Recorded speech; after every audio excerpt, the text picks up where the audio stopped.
మీ business ఏదైనా మీ ఊర్లో promotion చేయాలంటే అది సుమన్ టీవీతోనే సాధ్యం. ఇప్పుడే సంప్రదించండి.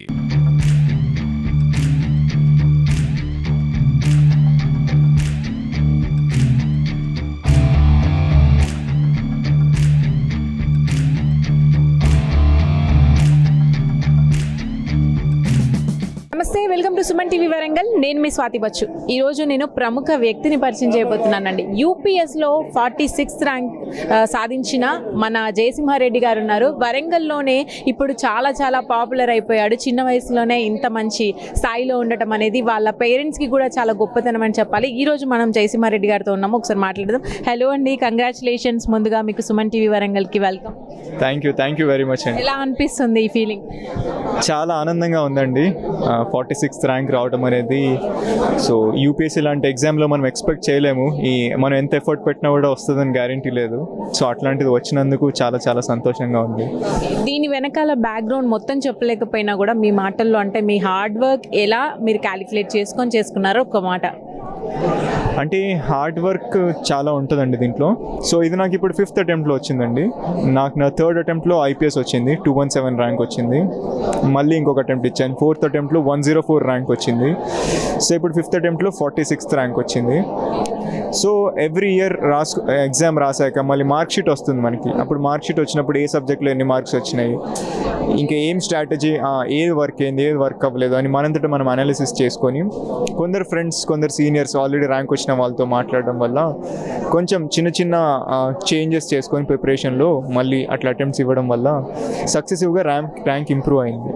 ఈ స్టేజ్లో అంటే ఈ జనరేషన్ పిల్లలకి అందరికీ కూడా మొబైల్స్ ఇంకో అదర్ యాక్టివిటీస్ మీద ఉంటాయి కదా, దాన్ని మీరు ఓవర్కమ్ చేయడానికి ఏం చేశారు? ఓవర్కమ్ అంటే అండి, నిజానికి చెప్పాలంటే నేనేం కంప్లీట్గా ఐసోలేట్ అవ్వలేదు. నా ప్రిపరేషన్ టైంలో కూడా నా దగ్గర ఫోన్ ఉండే, సోషల్ మీడియా ఉండే, బట్ కొంత రెస్ట్రిక్ట్ చేసిన మాట అయితే వాస్తవం. సో చాలా ఫోన్స్లో చాలా యాప్స్ ఉంటాయి మన యాప్ యూసేజ్ని ట్రాక్ చేయడానికి. సో నేను అట్లా ట్రాక్ చేస్తూ ఉండేవాడిని. ఎప్పుడైనా ఒకవేళ ఎక్కువసేపు వాడినాం అనేది నోటిఫికేషన్ వస్తే దాన్ని నెక్స్ట్ డే తగ్గియడం, అట్లా అంటే కంప్లీట్గా ఎలిమినేట్ చేయడం నాకు తెలిసి కష్టం ఈ రోజులలో. సో ఎలిమినేట్ చేయడం కష్టం కాబట్టి కొంచెం రెస్ట్రిక్ట్, అంటే రోజు ఒక ½ అవర్ వాడతా, 1 అవర్ వాడతా అని పెట్టుకొని మిగతా టైంలో ప్రిపరేషన్ మీద ఫోకస్ చేస్తే సరిపోతుందని నా ఫీలింగ్ అండి. Last but not the least, me parents support ఎలా ఉండింది మీ జర్నీలో? ఖచ్చితంగా అండి, యూపీఎస్సీ లాంటి ఎగ్జామ్ క్లియర్ చేయాలి అంటే ఫ్యామిలీ సపోర్ట్ చాలా ఇంపార్టెంట్. Especially emotional support. అంటే మనకి ఫెయిల్యూర్స్ వచ్చినప్పుడు, మనం కొంచెం యాంగ్షియస్ అయినప్పుడు, అట్లా మనకి కాన్ఫిడెన్స్ ఇవ్వడానికి, ప్లస్ దానికి పేరెంట్స్ చాలా పెద్ద రోల్ హెల్ప్ చేశారు. నా కేసులో కూడా మా అమ్మ, నాన్న, అన్నయ్య కంటిన్యూస్గా నాకంటే ఎక్కువ నమ్మకం వాళ్ళకు ఉండేది నా మీద. సో ఎప్పుడైనా లో ఫీల్ అయినప్పుడు వాళ్ళతో మాట్లాడేవాడిని. సో వాళ్ళతో మాట్లాడినాక ఇన్స్టెంట్గా మళ్ళీ మూడ్ మంచిగా అవుతుంది. సో అట్లా స్ట్రెస్ బస్టర్స్ లాగా. సో అట్లా పేరెంట్స్ చాలా పెద్ద రోల్ ప్లే చేశారు. లాస్ట్గా మీకు ఒక మాట, అంటే ప్రజలు ఏం ఎక్స్పెక్ట్ చేయొచ్చు మీ నుంచి, మీరు ఏం పెట్టుకున్నారు? అంటే అండి, ఒక ఐఏఎస్ ఆఫీసర్ రోల్ ఎప్పుడైనా గవర్నమెంట్ ఆఫ్ ద డే దాని పాలసీ ఏదైతే ఉంటుందో వాటిని ఎఫిషియెంట్ ఇంప్లిమెంట్ చేయడమే మా రోల్స్. ప్లస్ డిపెండింగ్ ఆన్ మనం ఎక్కడ పోస్ట్ అయినాం, సో ఏ డిస్ట్రిక్ట్లో ఉన్నాం, ఆ డిస్ట్రిక్ట్లో ఉన్న ఛాలెంజెస్ ఏంటి అవి మారుతూ ఉంటాయి. సో అక్కడ ఏ ఛాలెంజెస్ ఉన్నాయి వాటిని ప్రియారిటైజ్ చేసుకుని అట్లా వర్క్ చేయాలి.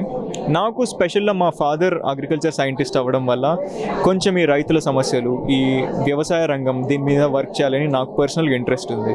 చాలా మంచి మాట విన్నాము మేము కూడా. రైతు కానీ సైనికుడు కానీ లేనిదే మనం లేమంటారు కదా, మీ నుంచి చాలా ఎక్స్పెక్ట్ చేస్తున్నాం మేము కూడా అలాంటి వాళ్ళకి. So thank you so much అండి, అండ్ కంగ్రాచులేషన్స్ మరొకసారి. మళ్ళీ మీ జర్నీ తర్వాత కూడా మేము ప్రౌడ్గా ఫీల్ అయ్యి ఇంకొక ఇంటర్వ్యూ చేయాలని కోరుకుంటాం. Thank you so much. Thank you. Definitely అండి, thank you very much. So Jayasimha Reddy గారి ఫాదర్ కూడా ఉన్నారండి మనతో పాటు, ఉమారెడ్డి గారు. సార్ మీ పేరు? Okay sir, nice to meet you. First of all చాలా ప్రౌడ్గా ఫీల్ అవుతున్నారు మీరు ఈ మూమెంట్లో మీ బాబుని చూసి, అది మాకు ఇంకా చాలా సంతోషంగా అనిపిస్తుంది. Welcome to Suman TV Warangal. మీకు కూడా కృతజ్ఞత. Thank you very much. Sir చెప్పండి, అంటే ఎలా ఈ జర్నీని మీరు తనతో పాటు మీరు ఉండగలిగారు, ఎలా సపోర్ట్ చేయగలిగారు? అంటే జనరల్గా సివిల్ సర్వీసెస్ ఎగ్జామ్ అనేది ఇది ఒక గంటలోనో ఒక రోజులోనో అయిపోయేది కాదు కదా, అది సంవత్సరాల కొద్ది ఉంటుంది. ప్రిలిమ్స్, మెయిన్స్ ఇట్లా చాలా సందర్భాల్లో పిల్లలు ఏంటంటే రాసినప్పుడు అనుకున్న ఫలితాలు రావు, ఎందుకంటే కొన్ని మన చేతులలో ఉండవు. సో అలాంటప్పుడు జనరల్ ఎవరైనా సరే కొంత డిమోరలైజ్ అవుతుంటారు. వాళ్ళకి ఏంటంటే భయం అవుతుంటుంది, వాళ్ళకంటే మనం చేస్తున్నది కరెక్టేనా కాదా అని. అలాంటప్పుడు ఏంటంటే కొంచెం వాళ్ళకి మనోధైర్యాన్ని, అంటే అన్ని రంగాలలో కూడా ఏదైనా సక్సెస్ అనుకున్నాగానే జరగదు అది. సో కొన్ని మనం వేచి ఉండాలి, మనం కష్టపడాలి, మన పని మనం చేయాలి. ఇప్పుడు మహాభారతం కూడా ఉన్నది కదా, కర్మణ్యే వాది కారేస్తే మా ఫలేషి కదాచన, అంటే నీ పని నువ్వు చేయాలి అంతనే, ఫలితానికి కొరకు వెయిట్ చేయొద్దు. సో ముఖ్యంగా ఏంటంటే ఐఏఎస్ ఆఫీసర్ అయితే మన ఉద్దేశం ఏంటంటే చాలామందికి వేరే ఉద్యోగస్తులు అనుకోండి ఆ ఒక్క సెక్టర్లోనే చేయగలం మనం ఏమన్నా. అదే ఐఏఎస్ ఆఫీసర్ అయితే ఎక్కువ మందితో కలిసి పనిచేయచ్చు, ఎక్కువ శాఖలతో చేస్తాం మనం. కాబట్టి మనకు అందరికీ అంటే మన నీడీ పీపుల్ ఉంటారు కదా, వాళ్ళకి హెల్ప్ చేయడం అనేది సివిల్ సర్వెంట్ ద్వారా కొంచెం ఎక్కువ సాధ్యమవుతుంది అది. సో మోర్ ఓవర్ ఏంటంటే వీళ్ళు ప్రభుత్వానికి చాలా దగ్గరలో ఉంటారు. అంటే ఏదైనా మంచి పథకాలను ఎగ్జిక్యూట్ చేయడంలోనైనా సరే, పథకాలను రూపకల్పన చేయడం సరే. సో కాబట్టి వీళ్ళ మంచి కనుక వీళ్ళని కంట్రిబ్యూట్ చేయాలనుకుంటే వీళ్ళకి అవకాశాలు చాలా ఎక్కువ ఉంటాయి. అందుకనే సివిల్ సర్వెంట్ అయితే మంచిగా ఉంటుందని నాకు అనిపించింది. వాడు ఒక్కొక్కసారి అనుకున్న ఫలితం రానప్పుడు వాడు కొంచెం ఇబ్బంది పడ్డప్పుడు ఒక నాన్నగా ఏం ఇబ్బంది లేదులే, మనం వేచి చూడాలి, మంచిగా రాయాలని చెప్పడం తప్పనిసరిగా. కానీ ఏదైనా సరే పిల్లలు ఇప్పుడు మనం చెప్తాం అంతనే, కానీ ఫైనల్గా వాళ్ళు ఏంది తనతో తన యుద్ధం చేయడం. సివిల్ సర్వీసెస్ అంటే చాలా సందర్భాల్లో మనకు బయటికి కనిపది ఒకటి, లోపలలో ఒకటి ఉంటుంది. వాళ్ళకు ఒక బర్నింగ్ అది ఉంటుంది. టోటల్ అందరు సెలెక్ట్ అవుతున్నారు, ఇంకా మనం రాలేదని బాధ ఉంటుంది. సబ్జెక్ట్ అనేది ఓషన్, అది ఒకటి, అది బౌండరీస్ ఉండవు దానికి. ఇవన్నీ ఇబ్బందులు ఉంటాయి. కొంచెం ఒక ఫాదర్ లాగా, పేరెంట్స్ లాగా కొంచెం ధైర్యం చెప్తే సరిపోతుంది అన్నమాట. సార్, మేము బాబుతో మాట్లాడినప్పుడు అన్నారు రైతులకి దగ్గరగా ఉండాలనుకుంటున్నాను, వాళ్ళకి ఏదైనా కూడా వాళ్ళకు అందుబాటులో ఉండేలాగా నేను చూడాలి అనుకుంటున్నాను అన్నాడు. చాలా గొప్ప విషయం, అది మీ దగ్గర నుంచే వచ్చింది అనుకుంటా. సార్, మీరేమనుకుంటున్నారు? ఏదైనా పెట్టుకున్నారా బాబు ఇలాంటిది బాగా చేస్తే బాగుంటుంది? అంటే జనరల్గా భారతదేశం అంటేనే వ్యవసాయం దేశం. ఎక్కడైనా సరే మోర్ దెన్ ఒక 50 to 60% రైతులే ఉంటారు. ఏ ఆఫీసర్ సేవ చేయాలన్నా రైతులను ఓవర్కమ్ చేయలేము మనం. సో జనరల్గా నాది అదే డిపార్ట్మెంట్ కాబట్టి రైతులకు చాలా కష్టాలు ఉంటాయి అన్నట్టు. వాళ్ళకు పంట వేసిన కాంచి కోసే వరకు అసలు ఏది నమ్మకం ఉండదు. ఎంత కష్టపడ్డా కూడా లాస్ట్కి వాళ్ళకి ఏం మిగిలేటట్టుగా ఉండదు. సో కాబట్టి ఏంటంటే ఏ ఆఫీసర్ అయినా సరే మన ప్రయారిటీ అగ్రికల్చర్ అనేది, ముఖ్యంగా మంచి విత్తనాలు కానీ, పురుగు మందులు కానీ, ఎరువులు కానీ, లేకపోతే వాళ్ళకి బ్యాంక్ క్రెడిట్స్ కానీ, లేకపోతే వాళ్ళకి ఏదైనా వాళ్ళ పిల్లల్ని చదివించుకోవడంలో కానీ, ఆరోగ్య సమస్యలు కానీ, ఏ శాఖలు ఉన్నా సరే రైతుల పట్ల మనం ప్రత్యేకమైన ప్రేమ కలిగి ఉండాలి. ఎందుకంటే వాళ్ళే దేశానికి అన్నం పెట్టేటోళ్ళు. సో కాబట్టి తప్పనిసరి అట్లా ఉంటే మంచిదని నాకు ఎక్కువ మంది సైంటిస్ట్ని కాబట్టి రైతులు నాకు ఎక్కువ మంది ఫోన్లు చేస్తుంటారు. చేసినప్పుడల్లా వాడు వింటా అంటాడు వాళ్ళ అవసరాలు, ముఖ్యంగా విత్తనాలు ఇవన్నీ దాని గురించి. సో కాబట్టి జనరల్గా సివిల్ సర్వెంట్ అయితే రైతులకు ఇంకా బెటర్ సేవ చేయొచ్చు అని నా ఉద్దేశం, వాడు కూడా అట్లా చేయొచ్చు అని నా ఉద్దేశం. Thank you sir, thank you so much, మీ టైం మాకు కేటాయించారు. అలాగే కంగ్రాచులేషన్స్, తన మదర్కి కూడా చెప్పండి బెస్ట్ విషెస్ అనేది. Thank you sir. జయసింహారెడ్డి గారికి మీరేమవుతారు? నేను చిన్న అవుతాను మేడం. మీరు దగ్గరుండి జర్నీ చూశారు కదా, మీకు ఎలా అనిపిస్తుంది? చాలా యాక్టివ్గా చిన్నప్పటి నుంచి కూడా చలాకీగా ఉండేవాడు జయసింహారెడ్డి. 7th క్లాస్ నుండి కూడా 7th క్లాస్ బిఫోర్ తను జగిత్యాలో చదువుకునేవాడు. అప్పుడు ఇప్పుడు కలిసేవాళ్ళం, అంటే నా ఓన్ బ్రదర్ వల్ల వస్తానే, బట్ కొంచెం అనే ఉద్యోగంలో బిజీలో ఉండడం వల్ల తక్కువ కలిసేది. కానీ ఇప్పుడు 7th క్లాస్ తర్వాత హన్మకొండకు ఎస్ఆర్రెడ్డి స్కూల్లోకి వచ్చిన తర్వాత జయసింహను చాలా దగ్గర నుంచి చూశాను నేను.